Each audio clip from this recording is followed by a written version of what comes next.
તો રૂપાલા અને ક્ષત્રિય સમાજના વિવાદમાં શંકરસિંહ વાઘેલાની એન્ટ્રી થઈ છે। પૂર્વ મુખ્યમંત્રી શંકરસિંહ વાઘેલાએ માગણી કરી, સમાજની માગણી યોગ્ય, રાજકોટ ભાજપના ઉમેદવાર બદલો। કોઈ પણ સમાજ માટે આ પ્રકારની ટિપ્પણી અને શબ્દો યોગ્ય નથી। ઉમેદવાર નથી બદલાતા એનો મતલબ છે કે આ નિવેદનમાં ભાજપ પક્ષની પણ સહમતિ છે। લોકશાહીના પ્રણેતા એવા રજવાડાઓ માટે ગમે તેવી હલકી વાત કરવી એ બીજેપીને શોભા દેતી નથી। એક સમાજ ઉપર આક્રમણ કરીને ગમે તેવી વાત કરવી અને પછી માફી માંગવાની જે ફોર્માલિટી એ પણ પક્ષને પેલું નુકસાન ન થાય માટે હું માનું ત્યાં સુધી આ બીજેપીના કલ્ચરને શોભા નથી દેતું। અહીં ચોટ લાગેલી છે, એને મલમપટ્ટી નહીં થાય ને મલમપટ્ટીની એમની માગણી ફક્ત ને ફક્ત ભાઈ તમે આ આજના બીજેપીના ઉમેદવારને બદલો, જે બીજેપીના હાઈકમાન્ડના હાથમાં છે। વાત વડોદરાની। વડોદરામાં ભાજપમાં કકડાટ હતો, હવે કોંગ્રેસમાં શરૂ થયો છે કકડાટ। વહેલી તકે સક્ષમ ઉમેદવાર જાહેર કરવાની માંગણી થઈ છે। શહેર કોંગ્રેસના મહામંત્રી અમિત ગોટીકરે ફેસબુક પર પોસ્ટ મૂકતા હડકંપ મચ્યો છે। મૃતપ્રાય કોંગ્રેસમાં પ્રાણ ફૂંકે એવા ઉમેદવારને ટિકિટ આપજો તેવું તેમણે લખ્યું છે અને સાથે કહ્યું છે કે અમિત ગોટકરની જે પોસ્ટ છે તેના પર કોંગ્રેસના એક પૂર્વ કોર્પોરેટર છે એમના પતિએ કોમેન્ટ કરી છે, મધ્ય ગુજરાત કોંગ્રેસ પ્રભારી ઉષા નાયડુને હટાવો। કોંગ્રેસ મહામંત્રી અમિત ગોટીકરનો મોટો આરોપ, ઉષા નાયડુ વડોદરામાં આવ્યા પરંતુ પાયાના કાર્યકર્તાઓને મળવાની તસ્દી પણ લીધી નથી।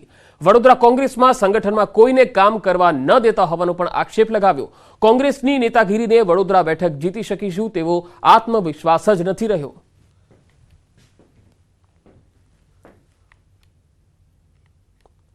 મતદારોને રીઝવવા ઉમેદવારનું ઇમોશનલ કાર્ડ। જી હા, પાટણમાં કોંગ્રેસ ઉમેદવાર ચંદનજી ઠાકોરનું ઇમોશનલ કાર્ડ જોવા મળ્યું।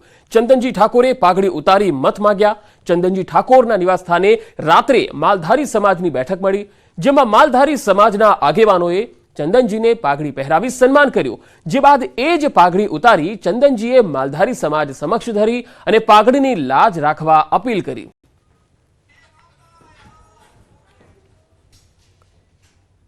આગળ વધુ સમાચારો પર નજર કરીશું, હાલ રોકાઈશું એક બ્રેક માટે।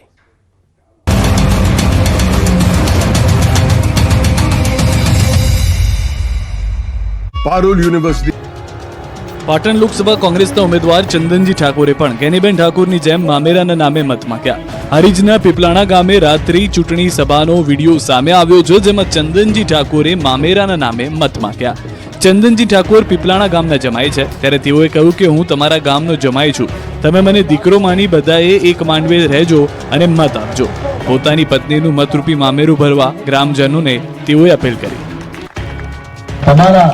તમારો દીકરીનો એક મત તરીકે ક્યાંય તમારી હૃદયમાં જો પડ્યું હોય તો એક મત આલીને તમે મામેરું ભરજો, એમાં હું સંતોષ માનું। પોતાના ભાષણ દરમિયાન પોતાના સાસરી પક્ષની કોઈ નજર ના લાગે તેવી વાત પણ ચંદનજી ઠાકોરે કરી। મહત્વનું છે કે અગાઉ ગેનીબેન ઠાકોરે પણ મામેરાના નામે મત માંગ્યા હતા। આ દ્રશ્યો મેઘરજના છે, જ્યાં ભીખાજી ઠાકોરને ફરી ટિકિટ મળે એ માટે માતાજીનો યજ્ઞ કરાઈ રહ્યો છે। પંડિત દ્વારા મંત્રોચ્ચાર કરાઈ રહ્યો છે અને ભીખાજીના સમર્થકો યજ્ઞમાં આહુતિઓ આપી રહ્યા છે। સાબરકાંઠા બેઠક પરથી ભાજપે ભીખાજી ઠાકોરની ટિકિટ રદ કરી અને તેમના સ્થાને શોભનાબેન બારૈયાને મેદાને ઉતાર્યા છે। અગાઉ આક્રોશ ઠાલવ્યા બાદ હવે ભીખાજીના સમર્થકો મેઘરજના સિસોદરા મેઘાઈ માતાજીના મંદિરે પહોંચ્યા અને યજ્ઞ કર્યો। મહત્વનું છે કે સાબરકાંઠા ભાજપ ઉમેદવાર ભીખાજીએ ચૂંટણી લડવાની ના પાડતા તેમના સમર્થકોમાં ભારે આક્રોશ ફેલાયો હતો। અનેક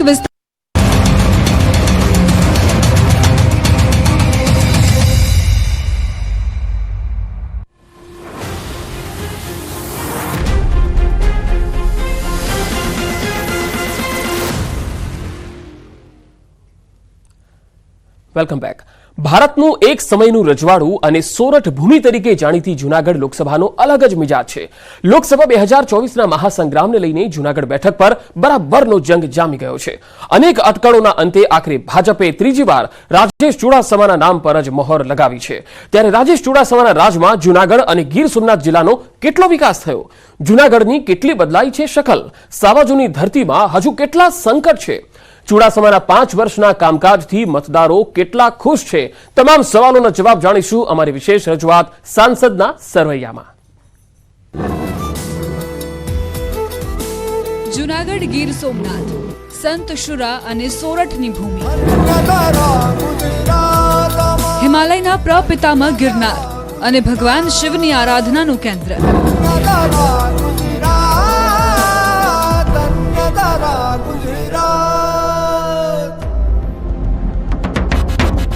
જ્યાં ભગવાન સોમનાથ સાક્ષાત બિરાજમાન છે એટલે જૂનાગઢ.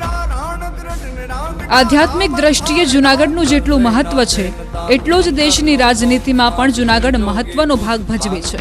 ગરવો ગઢ ગિરનાર જેના સાનિધ્યમાં છે અને જેને દરિયાની સંગત છે એવા જૂનાગઢ લોકસભા મતક્ષેત્રનો મિજાજ અને મર્તબો અલગ જ છે. જૂનાગઢ એ એક સમયનું રજવાડું, જેને અનેક જોગી યોગી ભોગીને જોયા છે એવા જૂનાગઢનું રાજકારણ બળવો, ક્રાંતિ અને સમન્વયનું કેન્દ્ર રહ્યું છે. કેસરીના ગઢમાં કેસરીઓ લહેરાતો આવ્યો છે. જૂનાગઢનો જંગ જીતવા માટે ભાજપે સતત ત્રીજી વાર રાજેશ ચુડાસમા પર ભરોસો મૂક્યો છે. સોમનાથ દાદાની ભૂમિ અને આદિકવિ નરસિંહ મહેતાની ભૂમિ પર 2019ની ચૂંટણીમાં ભાજપના રાજેશ ચુડાસમાએ કોંગ્રેસના પુંજાવંશને 1,50,211 મતથી હરાવ્યા હતા.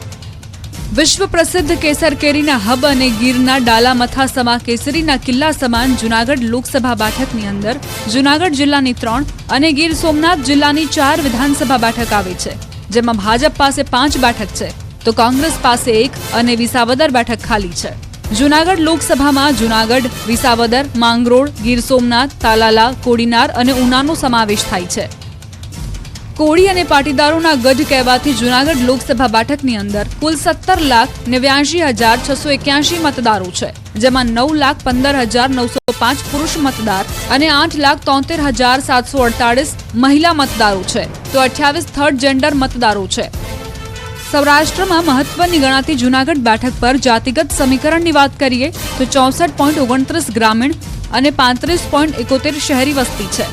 માંગરોળ, ઉના, સોમનાથ, તાલાલા અને કોડીનાર બેઠક પર કોળી જ્ઞાતિના મતદારોનું પ્રભુત્વ છે, જ્યારે જૂનાગઢની જૂનાગઢ અને વિસાવદર બેઠક પર પાટીદાર મતદારો બહુમતીમાં જોવા મળે છે. અહીં કોળી મતદારો 25 થી 30%, પટેલ 20 થી 25%, ક્ષત્રિય 15 થી 20% મતદારો, મુસ્લિમ સમાજ 10 થી 15%, અન્ય મતદારો 20% છે. સાંસદ રાજેશ ચુડાસમાએ ગીર સોમનાથ અને જૂનાગઢની જનતાને અનેક વાયદા કર્યા હતા. 5 વર્ષમાં રાજેશ ચુડાસમા જનતાના પ્રશ્નોનું સમાધાન કરવામાં કેટલા સફળ રહ્યા, આ સવાલ સાથે અમે કેટલાક સ્થાનિકો સાથે ચર્ચા કરી. શાસન છે, રેલ માર્ગ છે, ઇલેક્ટ્રિક ટ્રેન છે, રોપવેની અંદર પણ ઘણી મહેનત કરીને ગિરનારનો રોપવે પણ એના દ્વારા મળ્યો છે. આવા અનેક કામો રાજેશભાઈ ચુડાસમાના પોતાના કાર્યકાળમાં થયા છે. તો કનેક્ટિવિટી માટેના જે આપણા હાઈવેસ છે, બાયપાસ છે, જેને જે ડેવલપ કરેલા છે, સોમનાથનો જે હાઈવે ડેવલપ કર્યો, ભાઈ સોમનાથ મંદિર આપણું મતલબ કે આસ્થાનું કેન્દ્ર કહી શકાય, આપણું પ્રથમ જ્યોતિર્લિંગ કહેવાય. એનો જે તમે ત્યાં જઈને જોશો તો ઓલ ઓવર 12 જ્યોતિર્લિંગ કરતાં પણ મને ગર્વ થાય કે અમારું સોમનાથ નંબર 1 ઉપર આવે છે. ગીર સોમનાથના ગામડાઓના મતદારોનો પણ મિજાજ જાણવાનો પ્રયાસ કર્યો તો કહી ખુશી કહી ગમ જોવા મળ્યો. પોતાના પ્રસંગો સારા કરે છે અને અમારા ગામમાં કામ એટલા બધા દિલથી કર્યા છે કે સર એક વખત એમ કહે કે સાહેબ અમારા ગામમાં કામ છે તો એ દિલથી કહે કે નહીં હાલ હું કરું છું તમારું ગામનું, નહીં કરે છે ને કરી બતાવ્યા છે અમારા ગામની અંદર કામ. અમને કેટલાક એવા લોકો પણ મળ્યા કે જેમનું કહેવું હતું કે સાંસદ 5 વર્ષના સમયગાળામાં ક્યારેય જોવા નથી મળ્યા. ખેડૂતોના પ્રશ્ન, શુગર મિલના પ્રશ્નો પણ વણ ઉકેલ્યા છે. આ વિસ્તારમાં ખેડૂતોના એટલા બધા પ્રશ્નો છે, સુગર ફેક્ટરીનો પ્રશ્ન છે, છેલ્લા 10 વર્ષથી હું લડાઈ લડું છું. સાંસદને 20 વાર રજૂઆત કરી છે પણ અહીંયા કોઈ ધ્યાન આપ્યું નથી. આ વિસ્તારમાં જે ભાવનગર સોમનાથ હાઈવે નીકળ્યો છે તેમાં ઓવરબ્રિજના મુદ્દા ઉપર પણ અમે લડ્યા છે. વનનગર ચોકડી છે, મિત્યાર ચોકડી છે, પેઢાવાડા ચોકડી, કડવાસણ, નવાગામ, એ બધા ચોકડીમાં ક્યાંય ઓવરબ્રિજ આપ્યા નથી. એટલે અનેકવાર રજૂઆત સાંસદને કરી છે અને પત્ર વ્યવહાર પણ અમે કર્યો છે પણ એમાં ધ્યાન અહીંયા જરાય આપ્યું નથી. અમારા સાંસદની કામગીરી નબળી છે. ખેડૂતને લક્ષ અહીંયા ઘણા બધા પ્રશ્નો છે, સુગર ફેક્ટરી હજી અમારી બંધ છે. 10 વર્ષ સાંસદ રહ્યા તો એ સુગર ફેક્ટરીનું કંઈ કરી નથી શક્યા. આ તરફ કોંગ્રેસે કામગીરી ઝીરો ગણાવી. એમાંથી જુનાગઢ સિટીમાં એક બાકડો પણ નથી ફાડ્યો. તમે કોઈ પણ આજે તમે આરટીઆઈ કરો, અમે છેલ્લા 10 વર્ષનો હિસાબ માંગ્યો હતો તો જુનાગઢ વિધાનસભા અંડરમાં આવતા 17 ગામ એમાં 0 ગ્રાન્ટ છે. રાજકીય વિશ્લેષકોનું માનવું છે કે જૂનાગઢનો પર્યટન તરીકે વિકાસ થયો છે, પરંતુ શહેરમાં અનેક વિકાસ કાર્યો બાકી છે. એક ટુરિઝમ સેક્ટર તરીકે આપણો ખૂબ જ વિકાસ થયો છે, ઈચ્છનીય છે, અને ટુરિઝમમાં ઇન્કમ પણ થઈ રહી છે, ટર્નઓવર વધી રહ્યું છે, વેપારીઓને આવક થઈ રહી છે. પણ બીજી બાજુ જોઈએ તો ગીર સોમનાથ જિલ્લો આપણાથી અલગ થયા પછી ઔદ્યોગિક જે ઇન્કમ હતી, ફિશરીઝની ઇન્કમ, એ આપણામાંથી જતી રહી છે. પહેલાં લાઇમસ્ટોનની ઇન્કમ હતી, હવે ફોરેસ્ટ સેન્ચ્યુરી ને ઇકો સેન્ચ્યુરી ઝોન ને બધા ડિક્લેર થઈ ગયા, એટલે એ બધું જતું રહ્યું છે. આ તરફ જૂનાગઢ પર 10 વર્ષથી રાજ કરતા સાંસદ ચુડાસમાને વિશ્વાસ છે કે કામના જોરે જીતની હેટ્રિક મારશે. નરેન્દ્ર મોદીની જે ગેરંટી હતી એ તમામ ગેરંટીઓ પૂરી કરી છે, અને લોકો સરકારે જે કરેલા કામો હોય, અમે જે આપેલા વચનો હોય એ વચનો અમે પૂરા કર્યા છે.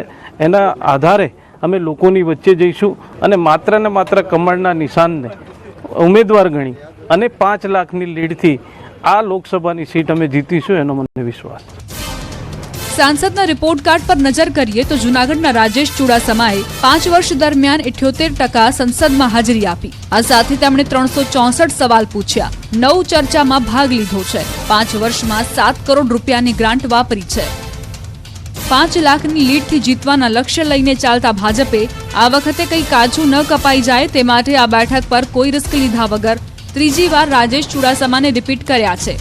ત્યારે હવે જોવું રહ્યું કે આ વખતે ગિરનાર રૂપી બેઠક પર કોનું થશે ચઢાણ.